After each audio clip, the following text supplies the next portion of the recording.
Sa pagpapatuloy ng papaalis na si Hiki sa kanlungan, pinigilan siya ng ina ni Yuzuki.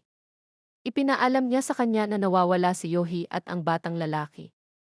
Nagmamadali silang naghanap kung saan-saan at kalaunan ay natagpuan si Yohi na nakahandusay sa isalupa sa isang bukas na lugar. Mahina niyang itinuro ang isang direksyon at kasunod ng kanyang kilos, nakakita sila ng isang nakakatakot na tanawin. Ang ina ni Yuzuki ay bumagsak sa gulat. Sa hindi kalayuan, ang ulo ng batang lalaki ay ibinaon sa isang sibat, isang mabangis na eksena ng kamatayan. Isinugod si Yohi sa klinika, nakabitin ang kanyang buhay sa balanse. Tumahimik ang lahat ng nakakita sa katawan ng bata at nagsimulang kumalat ang takot. Tanging ang ina ni Yuzuki ang emosyonal na nagpapahayag ng matinding kawalang kasiyahan kay Ren, ang pinuno ng kanlungan. Nangangahulugan ang pag-ulit ng naturang insidente na nabigo ang dating negosasyon ni Ren sa mga kontrabida. Ang lahat ay hindi nais na magpatuloy sa pagdurusa sa mga kamay ng mga hindi kilalang individual na ito at nagpasya na umalis sa kanlungan. Sa puntong ito, huminto si Hiki at nagbabala na ang pakikipagsapalaran ngayon ay magiging mas mapanganib dahil kababalik lang niya mula sa Fukushima at nakatagpo ng mga zombie sa buong daan. Ang kanyang salita ay nag-alinlangan sa lahat. Pagkatapos, iminungkahi ni Hiki kay Ren na ang kailangan nilang gawin ngayon ay makipagkompromiso sa mga kontrabida, ipagpatuloy ang pagbibigay sa kanila ng mga supply kapalit ng pansamantalang kaligtasan. Lumitaw si Karumi at sumang-ayon, iniisip na may katuturan si Hiki. Si Ren naman ay nanatiling tahimik, nakakuyom lamang ang kanyang mga kamao, pakiramdam na si Hiki ay lumalampas sa kanyang mga hangganan. Sa kabutihang palad, ang kaguluhan ay tuluyang nasugpo. Pagkatapos, iminungkahi niyon sa nahawaang Kurumi na mas mabuting huwag magkaroon ng sanggol. Habang naglalakad si Ren mula sa labas, narinig niya ang usapan tungkol sa pagbubuntis. Hindi ito itinago ni Kurumi at inamin niyang buntis siya, ngunit dahil sa kanyang amnesia, hindi niya alam kung sino ang ama ng bata. Ngunit alam ni Ren na malamang na si Hiki ang ama ng bata. Habang papaalis si Ren, nakasalubong niya si Hiki na gustong manatili sa kanlungan. Nag-aalala siya kina Kurumi at Yuzuki. Gayunpaman, tumanggi si Ren at sinabihan siyang umalis kaagad, nagsisinungaling na buntis si Kurumi sa kanyang sariling anak. Nagulat at nasaktan si Hiki. Umupo siya sa labas mag-isa, nalulungkot. Lumapit si Kurumi. Napunit din siya kung magkakaroon o hindi ng sanggol at lubhang nangangailangan ng suporta. Gayunpaman, naisip ni Hiki na ang sanggol ay kay Kurumi at Ren at hindi nagpakita ng labis na pag-aalala na nagpalala kay Kurumi. Upang magdagdag ng insulto sa pinsala, nagdala siya ng tableta sa pagpapalaglag noong gabing iyon. Umaasa na tatapusin ni Kurumi ang pagbubuntis sa lalong madaling panahon dahil kung ipanganak ang sanggol, maaari itong magdulot ng panganib sa mga nakapaligid sa kanila. Sinubukan niyang hikayatin si Kurumi sa kanyang kapasidad bilang isang doktor na nakatuon sa pagtiyak ng kaligtasan ng lahat. Dahil dito, lalo pang nawalan ng magawa si Kurumi. Samantala, nag-aalala pa rin si Hibiki tungkol sa kaligtasan ng kanlungan. Natagpuan niya si Yuzuki at ang kanyang ina at maingat na nagtanong tungkol sa nakaraang sitwasyon. Matapos malaman na ang mga zombie ay madalas na lumitaw sa kanlungan. Ipinagpalagay niya na maaaring mayroong isang taksil na nagtatrabaho sa mga kontrabida, kung hindi, imposible para sa mga zombie na makapasok ng napakadali. Sa kabilang panig, ang bayani na nahuli ng mga kontrabida at nilaga ang kanyang braso, sa wakas ay nakatakas kasama si Hiragi. Nagtagumpay sila sa maraming hamon sa daan na pinutol ang alon pagkatapos ng mga zombie. Nagbuo silang dalawa ng malalim na ugnayan. Nangako pa ang bayani kay Hiragi, sinabing lagi niya itong poprotektahan. Bumalik si Hiki at ang caretaker sa lugar kung saan pinatay ang kanilang dating pinuno. Pagkatapos ng maingat na paghahanap, sa wakas ay nakakita sila ng isang palatandaan. Ang pintuan sa likod na ginamit para sa pagdadala ng mga supply ay naiwang bukas at mayroong isang po ng dugo sa loob. Iniisip ni Hiki na ang mga zombie ay dapat na lumabas mula dito. Matapos dumaan sa daanan, nakita nilang patungo ito sa ilang. Kasabay nito, natagpuan ng parehong mensahero ang pinuno, si Ren, at sinabi sa kanya na ang mga kontrabida ay muling nagpaabot ng imbitasyon para sa isang panghuling negosasyon. Nag-alinlangan si Ren noong una, ngunit nagpa siya na dumalo. Gayunpaman, sa kanyang pagtataka, nang makarating sa destinasyon, tila nagbago ang ugali ng mensahero, gumuhit ng punyal at itinuro ito kay Ren. Tila, walang mga kontrabida na dapat makipag-ayos, nilinlang ng mensahero si Ren para maghiganti. Si Ren ay naguguluhan at paulit-ulit na nagtanong, para lamang malaman na ang ina ni Ren ay minsang tumanggi na gamutin ang may sakit na anak ng mensahero, na humantoong sa kapuspalad na pagkamatay ng bata. Dahil doon, ang mensahero ay nagkikimkim ng sama ng loob mula noon at naging taksil, lihim na gumanti laban sa refuge. Ang mga zombie na ilang beses nang nasira ay talagang pinakawalan ng mensahero. Matapos sabihin ito, sinaksak ng mensahero si Ren. Sa kabutihang palad, ang kutsilyo ay hindi tumama sa anumang mahahalagang bahagi. Nang malapit nang magwelga muli ang mensahero, hindi inaasahang bumunot ng baril si Ren at binaril siya sa lugar. Ang eksenang ito ay hindi sinasadyang nasaksihan ni Hiki na naghahanap ng mga pahiwatig. Itinutok ni Ren ang kanyang baril kay Hiki na nagulat at sinubukang hikayatin si Ren na nangangakong itatago ang kanyang sikreto. Gayunpaman, binaril siya ni Ren na matagal nang hindi nasisiyahan kay Hiki nang walang salita. Isang scuffle ang naganap sa pagitan ng dalawa. Sa panahon ng laban, kinuwestiyon ni Hiki ang kalupitan ni Ren, tinanong kung paano niya haharapin ang sarili niyang anak. Ngunit inamin ni Ren na nagsinungaling siya kay Hiki. Noon lang napagtanto ni Hiki na siya ang ama ng bata. Galit na galit, inihagis ni Hiki si Ren sa lupa at paulit-ulit siyang sinuntok. Si Ren, gayunpaman, ay matigas ang ulo, pinanghawakan niya si Hiki, na nangakong hinding-hindi hahayaang magkasama sina Hiki at maliban kung siya ay pinatay. Nagdulot ito ng nakamamatay na layunin kay Hiki, na kumuha ng pamalo na handang hampasin ang nakamamatay. Ngunit bigla niyang naalala kung paano kinuha ni Ren si Karumi. Ang kanyang pakikiramay ay nagsimula at hindi lamang niya iniligtas ang buhay ni Ren, kundi tinulungan din siyang maglakad patungo sa refuge. Sa daan, hindi maiiwasang nakatagpo sila ng ilang alon ng mga zombie. Sa kabila ng nasugatan, nagawa ni Hiki na palayasin sila ng paisa-isa, na nagpatuloy sa pasulong kasama si Ren. Sa loob ng refuge, hindi nakatakas si Yohi sa kanyang kapalaran. Pagkatapos ng operasyon, dahil sa matinding pinsala, ipinikit niya ang kanyang mga mata upang salubungin ang kanyang ninuno sa libingan sa tabi niya. Nadurog ang puso ni Yuzuki dahil tinanggap niya ito bilang kanyang ama. Sa Kurumi, sa wakas ay nagpasya siyang dalhin ang kanyang anak sa mundong madalas niyang pinapangarap, isang pamilyang may tatlong naglalakad sa dalampasigan na nag-iiwan ng tatlong hanay ng mga kaibig-ibig na bakas ng paa. Nahulaan niya na ito ay hindi lamang isang panaginip, ngunit marahil ang kanyang hinaharap. Pagdating sa ideya ng isang pamilya ng tatlo, agad na naalala ni Kurumi ang kanyang mga nakaraang adhikain kay Hiki. Ang mga alaala kay Hiki ay bumaha sa kanyang isip na nagpapakita na ang kanyang memorya ay sa wakas ay bumalik. Sa sandaling iyon, ang maingay na tunog ay nagmula sa labas ng silid. Ang mga nakaligtas sa refuge ay itinapon sa kaguluhan, lahat ay nagsisiksikan sa isang silid. Ang mga kontrabida ay pumasok. Kabilang sa kanila si Yuzuki at ang kanyang ina, gayunpaman, itinago ng babae ang kanyang anak na babae sa ilalim ng mesa. Pagsapit ng gabi, sa wakas ay bumalik si Hiki at Ren sa refuge, at nakita nilang mahigpit na nakasara ang pintuan sa harap. Walang tumugon sa kanilang mga tawag, kaya kinailangan nilang dalhin si Ren sa likod ng pinto.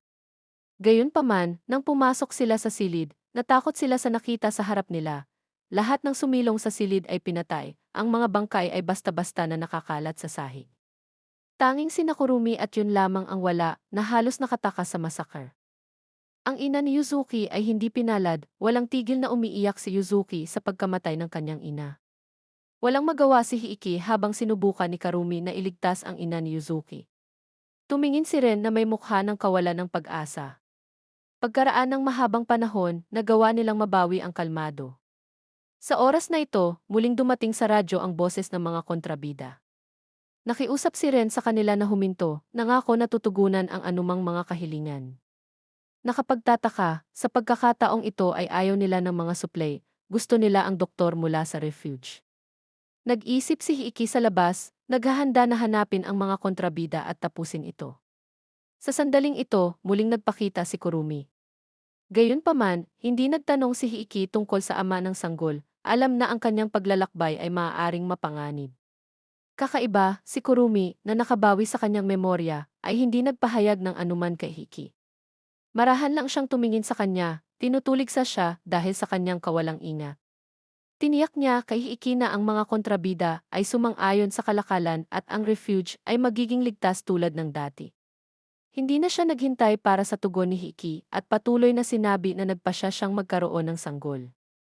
Anuman ang kasarian ng sanggol, pangalanan niya ang sanggol na i-future.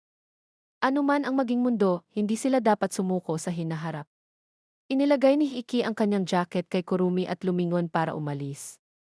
Sa panonood ng umaatras na figura ni Hiiki, napaluha si Kurumi. Pagkatapos ay napansin niya ang singsing na ibinagsak ni Hiiki kanina, na naging mas emosyonal sa kanya.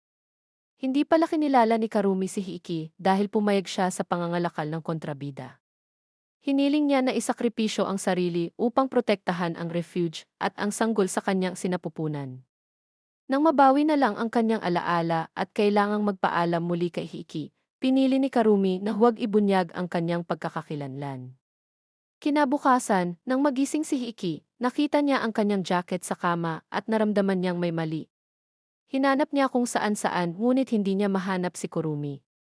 Tumakbo siya upang harapin si Ren, para lamang malaman na si Kurumi ay kinuha ng mga kontrabida. Hindi umimik si Hiiki matapos marinig ito. Inimpek niya ang lahat ng gamit niya at lumabas ng refuge. Naghahanda na lumabas para hanapin muli si Kurumi. Sa sandaling iyon, may tumawag kay Hiiki, si Yuzuki iyon. Gusto niyang sumama sa kanya. Sa loob lamang ng ilang araw, nawalan siya ng ama at ina. Si Yuzuki ay tila lumaki ng magdamag. Hindi siya tinanggihan ni Hiiki, hinawakan niya ang kamay ni Yuzuki at determinadong naglakad patungo sa labas. Naglakbay sila sa bawat bayan. Bukod sa lahat ng mga zombie at ang X-mark ng organisasyon na iniwan ng mga kontrabida, walang ibang mga pahiwatig. Fast forward 1-0 buwan, nabasag ng alarma ang katahimikan. Dalawang zombie ang nagugutom na nakatingin sa isang newbie driver na nakatago sa loob ng kotse. Nagmadali sina Hiiki at Yuzuki upang alisin ang mga zombie. Gayunpaman, ang alarma ay walang tigil pa ring umuugong, na umaakit ng mas maraming zombie mula sa paligid. Sininyasan ni Hiiki ang newbie driver na mabilis na lumikas, ngunit pinilit ng batang lalaki na nagngangalang Shinji na kunin ang mga supply sa kotse. Ang pagkaantala ay nagresulta sa grupo na napalibutan ng mga nagtitipon na zombie. Nagawa nilang iligtas si Shinji mula sa isang sangkawan ng zombie, sinira ang pagkubkob ng zombie at tumakas sa isang bakuran. Pagkatapos ay hinarangan nila ang nag-iisang pasukan para sa kanilang pansamantalang kaligtasan. Gayunpaman, ang pansamantalang bakod ng bakuran ay gumuho ng hindi inaasahan. Natumba si Hiiki at para lumala pa, maraming zombie ang pumasok. Sa kritikal na sandaling ito, biglang lumitaw ang isang lalaki, mabilis na inalis ang mga zombie. Ito pala ay si Kawata, na ang sexy teammate ay pinatay ng X-organization. Naghahanap din siya ng paghihiganti sa mga taong ito. Kung ikukumpara sa kabaitan ni Hiiki, mas matigas si Kawata. Hiniling niya ang lahat ng mga supply mula kay Shinji. Si Hiiki ay natural na tumanggi na sinasabing ito ay pagnanakaw, ngunit pinayuhan siya ni Kawata na huwag makiramay sa sinuman kung gusto niyang mabuhay sa apokalipse. Habang sila ay nagtatalo, isang grupo ng mga armadong tauhan na nakasuot ng puting lab coat ang lumitaw sa labas ng bakuran. Matapos barilin ang mga nakakalat na zombie, sinimulan nilang linisin ang mga katawan. Iniisip ni Kawata kung maaaring sila ang mga kontrabida mula sa dating organisasyon. Kahit na wala siyang ibig sabihin dito, isinapuso ito ni Yuzuki, ang kanyang mga magulang ay pinatay din ng misteryosong organisasyon. Hindi niya maiwasang sumugod. Sinubukan siyang pigilan ni Shinji, ngunit binaril siya ng isa sa mga taong pinahira ng puti. Sumugod si Hiiki para magpaliwanag na sinundan ng dalawang nakaligtas na nagpatotoo na nasaksihan lang nila ang pagliligtas ni Hiiki kay Shinji. Matapos makinig, ibinaba ng mga sundalong pinahira ng puti ang kanilang bantay, humingi ng paumanhin sa kanilang mabilis na pagbaril, at nag-alok na ibalik ang nasugatan sa kanilang punong tanggapan para gamutin. Bago pa man sila tanungin ni Hiiki, binuhat na ng mga sundalo ang nasugatan sa kanilang sasakyan. Dahil walang magawa at tubiling sumakay sina Hiiki at Yuzuki sa sasakyan. Nang makita ito, isinumpa ng nakatagong Kawata, huminga siya, kinuha ang mga gamit ni Shinji at lumayo. Dalawang sasakyan ang dahan-dahang nagmaneho patungo sa base ng mga sundalong nakaputi. Ang lugar na ito, malayo sa sentro ng lungsod, na matatagpuan sa mga bundok at malapit sa tubig, ay isa sa ilang mga kanlungan sa apokaliptik na mundong ito. Kakarating lang ni Hiiki at ng kanyang partido nang lumabas ang isang welcoming committee para batiin sila at inayos na magpagamot si Shinji. Kabilang sa kanila, ang babaeng nakaligtas na si Miyagi nagtataka kung ano ang lugar na ito. Sinabi sa kanila ng nangungunang katiwala na sila ay bahagi ng isang relihiyosong grupo na tinatawag na Emblem of Light. Bukod sa kanilang sandatahang lakas, mahigit 100 tao ang naninirahan dito. Ngunit walang pakialam si Hiiki tungkol doon, gusto lang niyang hanapin ang organisasyon ng mga kontrabida at iligtas ang kanyang kasintahan, kaya nagsimula siyang humingi ng impormasyon. Sa hindi inaasahang pagkakataon, narinig ng kabilang partido ang ex-organization, kahit na wala silang masyadong alam tungkol dito. Pagkatapos, inanyayahan niya ang lahat na kumain sa pahayag ng zombie. Nakakagulat na makita ang gayong masarap na pagkain. Nagtataka ang lahat kung anong uri ng karne ang nasa pinggan. Hindi sumagot ang katiwala, sinabi lamang na ito ang pangunahing pagkain ng simbahan na naglalaman ng lahat ng mga sustansya na kinakailangan ng katawan ng tao. Ang lalaking nakaligtas ay walang pakialam, hindi lamang nag-enjoy sa sarili kundi nagpapakain din kay Miyagi ng kagat. Tahimik na binalaan ni Hibiki si Yuzuki na kainin lamang ang mga gulay at iwasan ang karne. Pagkatapos ng isang kaaya-ayang pagkain, nasaksihan ng mga bagong dating ang seremonya ng pagsamba ng simbahan na medyo naiiba sa labas ng mundo. Sa debotong pagtanggap ng mga mananampalataya, dahan-dahang umakyat sa entablado ang pinuno ng kulto, matalas ang kanyang tingin at puno ng karisma. Pagkarating sa entablado, sinimulan niyang ionurap ang benda sa kanyang kaliwang braso na nagpapakita ng ilang mga kakatuwang peklat.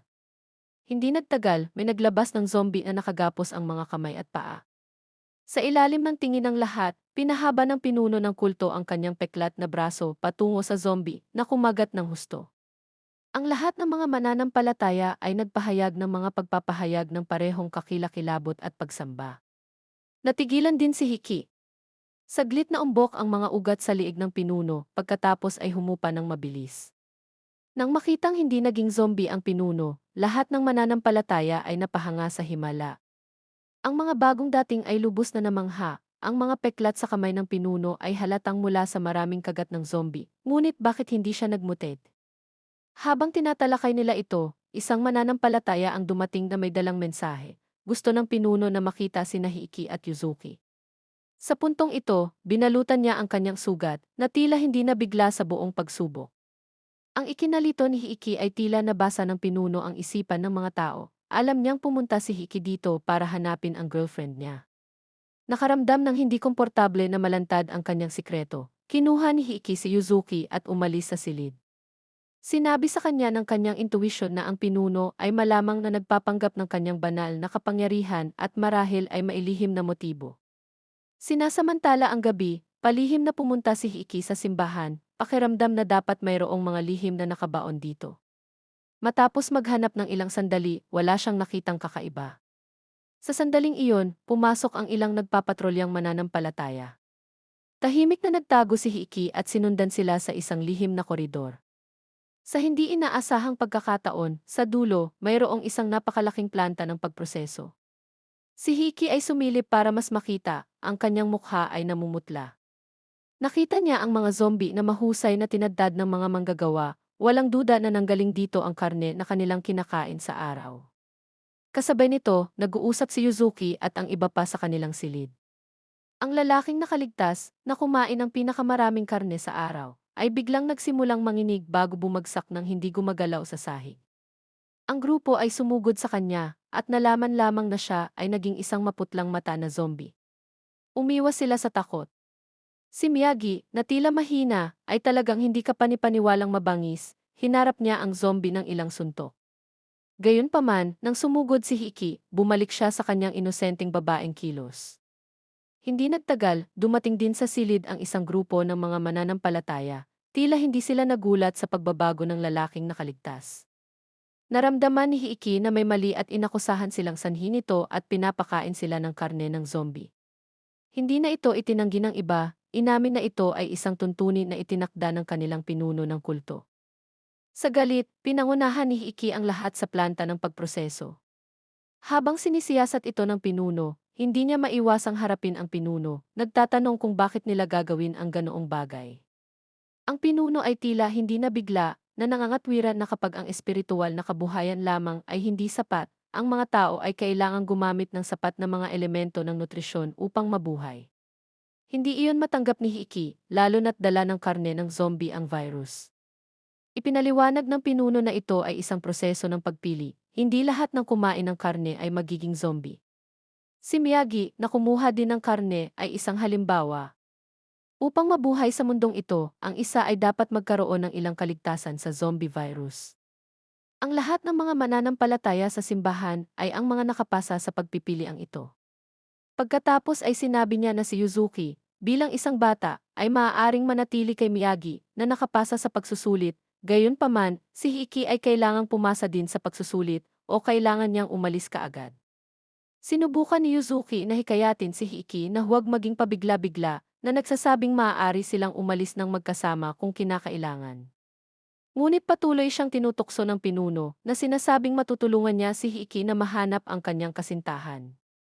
Ito ang umindayog kay Hiki na, nang walang pag-aalinlangan, ay nilamon ang isang piraso ng karne ng zombie. Wala siyang pakialam kung siya ay mahawahan dahil ang tanging naisip niya ay hanapin ang kanyang kasintahan sa tulong ng pinuno. Samantala, patuloy na hinahanap ni Kata ang dating organisasyon at sa wakas ay nakagawa ng kaunting pag-unlad. Sa pagdaan niya sa isang manor, natagpuan niya ang ilang kamakailang namatay na mga zombie na minarkahan ng simbolo ng AFI ng organisasyon. Nang malapit na siyang mag-imbestiga, biglang lumitaw ang isang matangkad na figura. Nang makilala ang peklat sa mukha ng lalaki, kinilala siya ni Kawata bilang si Jun, na dapat ay patay na ngunit buhay pa at sumali sa X-organization. Ang hindi kilalang lalaki na nakasuot ng itim na bota na sumira sa lapida ni Jun dati ay si Jun mismo.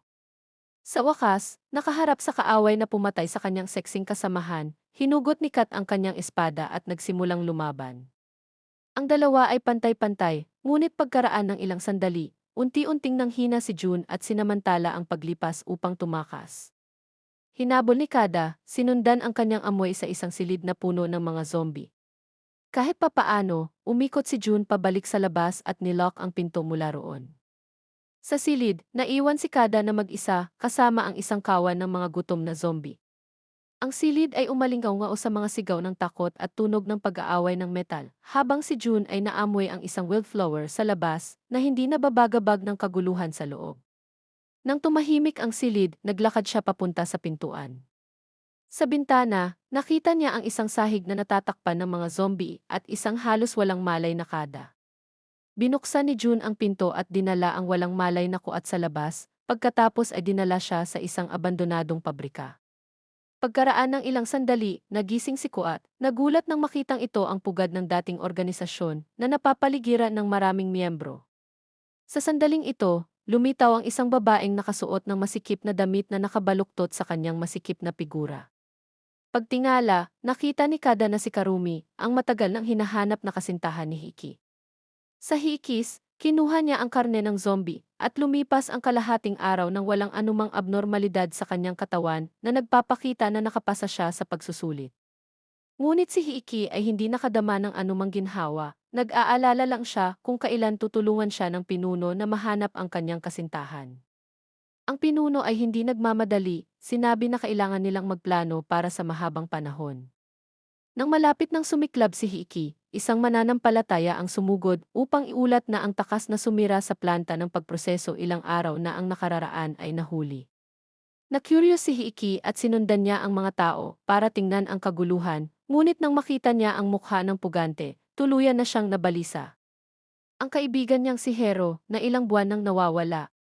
Alam ni Hiki na si Hero ay dating pulis at hindi niya kukonsintihin ang pagproseso ng karne ng zombie, kaya natural para sa kanya na gustong sirain ang pabrika. Ngunit sa iba pang mga mananampalataya, ito ay tulad ng pagputol ng kanilang supply ng pagkain, kaya kinasusuklaman nila si Hero, binato pa siya ng ilan. Hinarang sila ni Yuzuki gamit ang kanyang katawan, ngunit ang lalaking may salamin sa mata na naghagis ng bato ay humingi ng tawad na para bang siya ay nakagawa ng isang kakilakilabot na pagkakamali, kahit na nagboluntaryo na maging Merisu ni Yuzuki. Ang iba pang mga mananampalataya ay biglang naging hindi kapanipaniwalang taos-puso, inulit ang Mary Sue. Nataranta si Hiki at ang iba pa, iniisip kung ano ang ibig sabihin ni Mary Sue, ngunit wala siyang oras para mag-alala tungkol doon. Lumingon siya upang hanapin ang pinuno, hinihiling sa kanya na palayain si Hero. Tumanggi ang pinuno, sinabing isang beses lang niya makikilala si Hero. Gusto ni Hiki na magtanong tungkol kay Mary Sue, ngunit ang pinuno ay naglaro ng mahiyain na sinasabing ito ay isang karangalan para sa bawat mananampalataya. Ang sagot na ito ay lalong nagpagulo sa grupo. Nagsama-sama silang lahat, kaya bakit napili si Yuzuki? Biglang napagtanto ni Shinji na maraming tao doon, ngunit walang makikitang mga bata. Kaya saan silang lahat ay pumunta? Naalala rin ni Yuzuki na noong ginanap ang seremonya, kakaiba ang tingin sa kanya ng lahat. Upang malaman ito, binalak ni Hiki na tanungin si Hero kung kailan siya nagkaroon ng pagkakataong makita siya. Nagdala pa siya ng isang piraso ng karne ng zombie. Hanggat kinain ito ni Hero, maaari siyang makapasa sa pagsusulit sa simbahan at maaaring mabawi ang kanyang kalayaan. Hindi inaasahan ni Hero na makikipagsabuatan si Hiki sa simbahan. Naging malamig ang ugali niya. Hindi man lang niya gustong makipag-usap at tiyak na hindi siya tutulong na malutas ang misteryo ni Mary Sue. Hindi niya inaasahan na mas nabid siya at makakaalis lang. Habang naglalakad siya sa koridor, may napansin siyang nasa labas ng kwarto na nagpapakita ng liwanag patungo sa kanya na may salamin. Dahil sa curiosity, sinundan niya ang pinagmulan ng liwanag upang mahanap ang matagal nang nawawalang kaibigan, si Hiragi. Nang maghiwalay na sila, magkasama sila ni Hero. Ngayong nahuli na si Hero, hindi napigilan ni Hiragi na iligtas siya. Naisip ni Hiiki na ito ay masyadong mapanganib at nagpa siya na humanap ng paraan para makuha si Hero ng kapatawaran ng pinuno. Nang marinig ito ni Hiragi, nagbago ang kanyang mukha, siya ay nabigo na si Hiiki, na dating matapang at matuwid, ay naging napakahina. Nagpa siya siyang maghanap ng iba para iligtas si Hero. Habang si Hiiki ay nahulog sa malalim na pag-iisip, hindi niya alam kung tama o mali para sa kanya na talikuran ang kanyang mga prinsipyo upang mahanap ang kanyang minamahal na babae. Habang siya ay nagmumuni-muni na parang baboy, tumakbo si Miyagi upang ipahayag na nawala si Yuzuki. Tumakbo si Hiiki sa silid kainan, ito ay lubhang kakaiba. Ang batang babae ay kumakain dito ilang sandali lamang ang nakalipas at hindi na bumalik pagkatapos pumunta sa banyo. Inaalala ang pagbanggit kay Mary Sue sa umaga, nagkaroon ng masamang pakiramdam si Hiki. Nakipaghiwalay siya kay Miyagi at iba pa para hanapin si Yuzuki. Sa isang koridor, nakita ni Hiki ang dalawang mananampalataya na bitbit ang backpack ni Yuzuki. Nagmadali siyang tanungin sila, ngunit matigas ang ulo nilang tumanggi na magbunyag ng anuman. Biglang lumitaw ang isang figura mula sa gilid, ito ay Miyagi. Nag-alinlangan si Hiki na labanan ang mga babae, ngunit walang ganoong reserbasyon si Miyagi. Sa ilang mabibigat na suntok, nawalan siya ng malay sa isa sa mga mananampalataya. Ang natitirang babaeng mananampalataya, na takot na parang manok, ay nag-alok na akayin sila sa Yuzuki. Sinamantala ni Miyagi ang pagkakataon at nagsimulang kumilos ng mahiyain. Hindi nagtagal, dinala sila ng babaeng mananampalataya sa isang silid sa dulo ng pasilyo. Hindi napigilan ang kanyang pagkabalisa, binuksan ni Hiki ang pinto upang mahanap ang ilang nawawalang bata, kabilang si Yuzuki. Mabilis na ipinaliwanag ng katiwala na ang mga menor de edad na bata ang pangunahing pokus ng proteksyon ng simbahan. Hindi tulad ng mga nasa hustong gulang, maaari silang mabilis na tumanggap ng mga bagong halaga, tulad ng ideya ng pagsasama-sama sa pagitan ng mga tao at mga zombie. Bukod dito, pagkatapos mag-obserba ng ilang araw, naniniwala ang pinuno na si Yuzuki ay isang malakas na bata, umaasa na maaari siyang manatili at maging bagong obispo. Bagamat nag-aatubili si Yuzuki, alam ni Hiki na aalis siya sa simbahan at ipagpapatuloy ang kanyang mga pakikipagsapalaran. Sa halip na hayaan si Yuzuki na harapin ang hindi kilalang mga panganib, maaaring mas magandang pagpipilian para sa kanya na manatili dito. Ngunit mayroon pa rin siyang isang tanong sa kanyang isipan, ano nga ba ang tinatawag nitong Mary Sue? Nang malaman niya ito, tumanggi pa rin si Hero na sumagot, kaya kailangan niyang tanungin ang bilanggo sa tabi. Nakapagtataka, nang marinig ng bilanggo ang mga salita, lumuhod siya at nagsimulang umiyak ng malakas. Sa sandaling iyon, pumasok ang isang grupo ng mga ganap na armadong mananampalataya, Dinala si Hero at ang bilanggo sa tabi ng selda na nagsasabing oras na para sa seremonya ni Mary Sue. Samantala, ang mga bata sa nursery ay nag-i-enjoy sa kanilang tanghalian. 2 patties ang inihain sa kanilang mga plato. Kahit alam ni Yuzuki na hindi ito gawa sa laman ng zombie, wala pa rin siyang gana. Nang makita ito, ang tagasunod na namamahala sa pag-aalaga kay Yuzuki ay nakonsensya at iminungkahi na dumalo siya sa seremonya ng Mary Sue na may masalimuot na pagtingin sa kanyang mukha. Pagkatapos ay lumabas siya ng kwarto. Pagdating niya sa bulwagan ng simbahan, nagtipon na ang iba pang mga tagasunod, naghahanda para sa seremonya ni Mary Sue. Matapos ibahagi ang kanyang mga iniisip, nagpalakpakan ang mga tagasunod at naghiyawan sa pagsang-ayon. Nakita nila ang pakikilahok sa seremonya ng Mary Sue bilang isang pambihirang karangalan. Sa utos, inihayag niya ang isang debotong ngiti na nagpapahintulot sa isang itim na bag na mailagay sa kanyang ulo. Ang ilang nanonood mula sa mga manonood ay natulala, iniisip kung ang seremonyang ito ay tungkol sa pagsakal sa isang tao hanggang sa mamatay. Sa puntong ito, pumasok ang pinuno ng kulto upang ipaliwanag na si Mary Sue ay isang pagkain ng mga bata. Maaaring kainin ng mga adult na tagasunod ang laman ng zombie, ngunit ang mga bata ay nangangailangan ng sariwang laman. Ang pagsasama ng sarili sa bagong henerasyon ay ang sukdulang karangalan para sa bawat tagasunod. Sa oras na ito, may napansin din si Yuzuki na kakaiba sa pagkain dahil naglalaman ito ng metal na ngipin. Naalala niya na ito ay mula sa lalaking may salamin sa mata noong umagang iyon na nagbuluntaryo para sa seremonya ni Mary Sue at nanginginig sa pagkasuklam. Naunawaan din ni Hiiki ang kabaliwan ng simbahan na napagtanto na ang kanyang nakaraang pagsusumite ay hindi makakakuha ng anumang tulong. Nang makitang malapit ng maging susunod na Mary Sue si Hero, mabilis siyang kumuha ng baril mula sa isang tagasunod. Matapos magpaputok ng ilang putok, pinutol niya ang mga lubid ni Hero. Sa sandaling iyon, sumugod si Hiragi sa simbahan kasama ang isang katulong, nagkaharap ang dalawang panig. Mabilis na itinutok ni Hiiki ang kanyang baril sa pinuno ng kulto, na pinilit ang lahat ng mga tagasunod na ihulog ang kanilang mga armas. Gayunpaman, ang pinuno ay mukhang kalmado na hindi nagpapakita ng takot sa kamatayan, na lubos na nagpalakas ng kumpiyansa ng mga tagasunod. Matapos sumigaw na ang pinuno ay walang kamatayan, nagsimula silang makipaglaban kay Hero at sa iba pa, na walang pakialam sa pinuno na nakatutok pa rin sa baril.